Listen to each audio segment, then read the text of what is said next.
Rebonjour à tous. Nous sommes serviteurs de Dieu et du Seigneur Yeshua Mashiach, aux 12 tribus qui sont dans la dispersion, Shalom. Continuons donc avec la lecture de Marc, chapitre 3. Yeshua entra de nouveau dans la synagogue.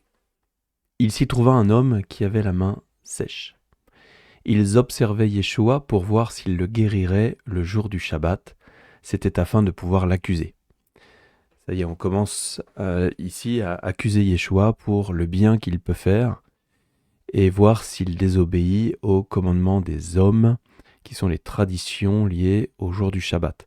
Mais Yeshua n'abolit pas la loi, il l'accomplit parfaitement, et il sait ce qui peut être ou ne pas être fait à Shabbat. Mais ils veulent pouvoir l'accuser. Yeshua dit à l'homme qui avait la main sèche, « Lève-toi, là, au milieu. » Puis il leur dit, « Est-il permis le jour du Shabbat de faire du bien ou de faire du mal, de sauver une personne ou de la tuer ?» Mais ils gardèrent le silence. Alors promenant ses regards sur eux avec indignation et en même temps affligé de l'endurcissement de leur cœur, il dit à l'homme, « Étends ta main. » Il l'étendit et sa main fut guérie. Les pharisiens sortirent et aussitôt ils se consultèrent avec les Hérodiens sur les moyens de le faire périr. Que fait Yeshua en fait ici ? Il met en doute la foi envers les religieux et il fait tomber la religion, ce dont on parlait dans les précédentes vidéos. Yeshua se retira vers la mer avec ses disciples. Une grande multitude le suivit de la Galilée, et de la Judée, et de Jérusalem, et de l'Idumée, et d'au-delà du Jourdain, et des environs de Tyr et de Sidon. Une grande multitude, apprenant tout ce qu'il faisait, vint à lui. Il chargea ses disciples de toujours tenir à sa disposition une petite barque, afin de ne pas être pressés par la foule. Car comme il guérissait beaucoup de gens, tous ceux qui avaient des maladies se jetaient sur lui pour le toucher. Les esprits impurs, quand ils le voyaient, se prosternaient devant lui et s'écriaient « Tu es le Fils de Dieu !» Mais il leur recommandait très sévèrement de ne pas le faire connaître. Quel miracle! Ça devait être impressionnant à voir. Les disciples devaient être étonnés. Il monta ensuite sur la montagne, il appela ceux qu'il voulut, et ils vinrent auprès de lui. Il en établit 12 pour les avoir avec lui, et pour les envoyer prêcher avec le pouvoir de chasser les démons. Comme je le disais dans une vidéo précédente, nous avons, nous aussi, par l'Esprit de Dieu, le pouvoir de chasser les démons. Voici les 12 qu'il établit.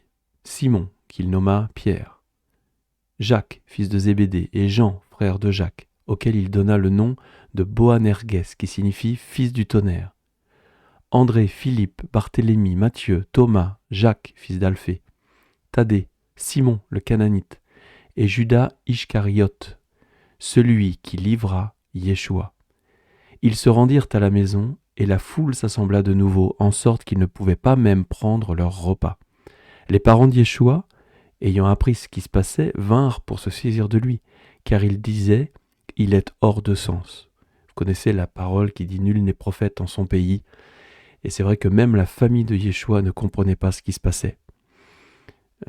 Il est souvent difficile dans nos familles, quand nous sommes les premiers convertis, à se faire comprendre, à se faire respecter sur notre foi. Sachez que c'est arrivé à Yeshua et que même sa maman et ses frères avaient du mal à comprendre ce que faisait Yeshua. Il le connaissait depuis qu'il était tout petit.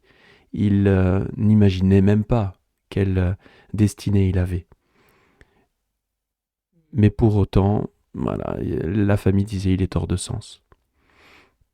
Il choisit 12 personnes, 12 disciples, 12 hommes, qui sûrement avaient tous des femmes et des enfants, ou une partie, qui venaient tous d'horizons différents. Il avait vraiment choisi de tous les types de courants religieux qu'il pouvait y avoir en ce temps en Israël. Il avait tout pour que les disciples ne s'entendent pas entre eux. Mais c'est là le plus grand mystère de la Keïla, de l'Église, de l'Assemblée, c'est de réussir à faire et à créer l'unité avec des gens qui ne pensent pas pareil, qui ne vivent pas pareil. Euh, Évidemment, le péché est à proscrire, mais on peut avoir des habitudes, des façons de penser, de lire, d'interpréter différemment des autres. Mais ça ne doit pas, en tout cas, briser ou casser l'unité du corps. Verset 22. Et les scribes, qui étaient descendus de Jérusalem, dirent: Il est possédé de Baal-Zébul. C'est par le prince des démons qu'il chasse les démons. Yeshua les appela et leur dit sous forme de parabole: Comment Satan peut-il chasser Satan? Si un royaume est divisé contre lui-même, ce royaume ne peut subsister. Et si une maison est divisée contre elle-même, cette maison ne peut subsister. Si donc Satan se révolte contre lui-même, il est divisé et il ne peut subsister. Mais c'en est fait de lui. Personne ne peut entrer dans la maison d'un homme fort et piller ses biens sans avoir auparavant lié cet homme fort. Alors il pillera sa maison. Je vous le dis en vérité, tous les péchés seront pardonnés aux fils des hommes et les blasphèmes qu'ils auront proférés. Mais quiconque blasphémera contre le Saint-Esprit n'obtiendra jamais de pardon, il est coupable d'un péché éternel. Quand il dit ça aux scribes, ils viennent de dire qu'il était possédé, qu'il était dirigé par le prince des démons. Est-ce que c'est cela le blasphème contre le Saint-Esprit? Ne pas reconnaître que Yeshua est fils de Dieu, ne pas reconnaître qu'il a tout pouvoir, ne pas reconnaître qu'il est mort sur la croix et qu'il a enlevé tous nos péchés, qu'il n'a jamais péché quand il était sur la terre, et que son sang nous pardonne de tout péché, qu'il nous recouvre, il recouvre nos fautes. C'est peut-être ça, le blasphème contre le Saint-Esprit. Yeshua parla ainsi parce qu'il disait « Il est possédé d'un esprit impur ». Survinrent sa mère et ses frères, qui, se tenant dehors, l'envoyèrent appeler. La foule était assise autour de lui, et on lui dit « Voici ta mère et tes frères sont dehors et te demandent. » Et il répondit « Qui est ma mère et qui sont mes frères ?» Très très dur comme affirmation. Imaginez-vous en tant que père, mère, frère, sœur de quelqu'un qui est converti, tout d'un coup entendre qui est ma mère et qui sont mes frères. Notre famille sur terre est extrêmement importante. Mais c'est vrai que souvent ce sont les premiers qui se battent contre nous, contre notre foi, contre nos façons de penser. Alors pardonnons-les et laissons-leur le temps d'arriver à la connaissance de la parole de Dieu, à la connaissance de Yeshua. Prions qu'ils soient aussi touchés par nos témoignages, et notre témoignage est le plus important. Même sans ouvrir la bouche, nous devons montrer que nous sommes disciples de Yeshua et que nous avons changé dans nos comportements, dans nos pensées, dans nos caractères. Et c'est en ça que nos mères, nos frères, nos pères, nos sœurs verront que nous avons quelque chose de différent de tous ceux qui sont sur cette terre et qui vivent sans espérance.